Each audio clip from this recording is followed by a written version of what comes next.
Brad, I guess the next thing I wanted to go to is, a lot of people have heard about refinancing homes, maybe a good time, maybe if you have student loans or different long-term debts that are maybe bigger dollar amounts, it makes sense to refinance. And a lot of that's driven by the 10-year treasury. And so as we look at the treasury rates, or some people, it might be easier for me to say the 10-year bond, the government bonds. So as we look at that and we think about, man, those rates are so low, which is why it makes sense for us to maybe look at refinancing some things. How does that compare to those low treasury rates right now affecting versus maybe the dividend stock yields and how those look right now? Yeah, it's a big factor, to be honest with you. So, if we go back to 2008 and 2009, the 10-year treasury was at maybe 4%, 4.5%. And that's really been its historical average. And now I think this morning it was around 0.65% or 0.7%. So you can get a guaranteed rate of return on this 10-year US Treasury at less than 1%.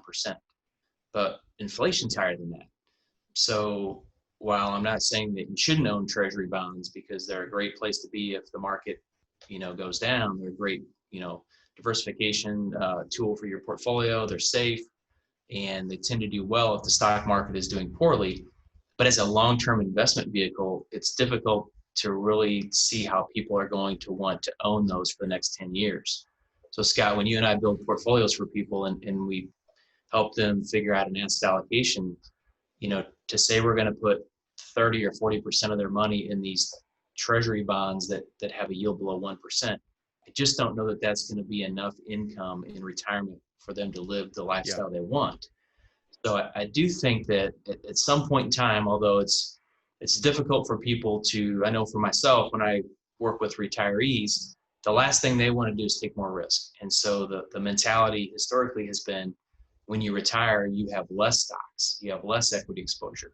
But I think this whole argument's been flipped upside down because people are at some point going to say, well, I'm retired and I should have less exposure to stocks, but can I afford to do that? Because, to own an AT&T at a 6.5% dividend versus a 10-year treasury at less than 1, I think that's going to be a decision people have to really weigh. And I got to believe in the long run, it's going to drive people to the dividend paying stocks because they need income and they need returns. And I just don't know that bonds are going to give them what they need.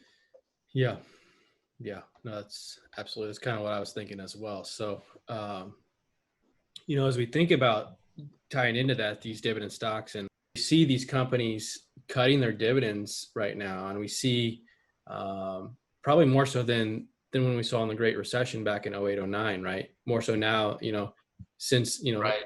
And so how do we protect against, as some of these companies, as we go through this COVID period, look to cut dividends, but we still want to get, a better return, especially better than these 10-year treasury yields, right? How do we protect against that? Yeah, so it's really a balancing act. It's picking companies. What I do is I go back to 2008, 2009. It's almost the first thing I do when I'm looking at a new company to add to this model. I go back and I look to see if they cut their dividend during that time period. And then I go back to 2000 through 2002 when we had the tech bubble to see if they cut their dividends. So, you really want to find a company that has a history of not cutting their dividend. And so not every company in the model has that clean of a track record, to be honest. Many of the financials had to cut their dividends. And that can be okay if they do it for the right reason. If they cut their dividend to pay down debt or just to be more conservative, it's not the end of the world. But the way you protect against that is you buy companies that have a lower payout ratio.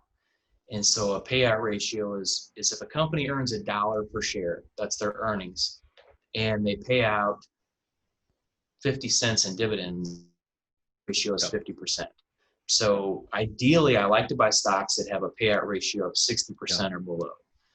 In other words, they've got some cushion. If their earnings drop 40%, in theory, they can still pay out that dividend and they don't have to cut it. So the payout ratio is important. It's not the only thing we look at, obviously, but just to give you an example, Apple's payout ratio is 25%.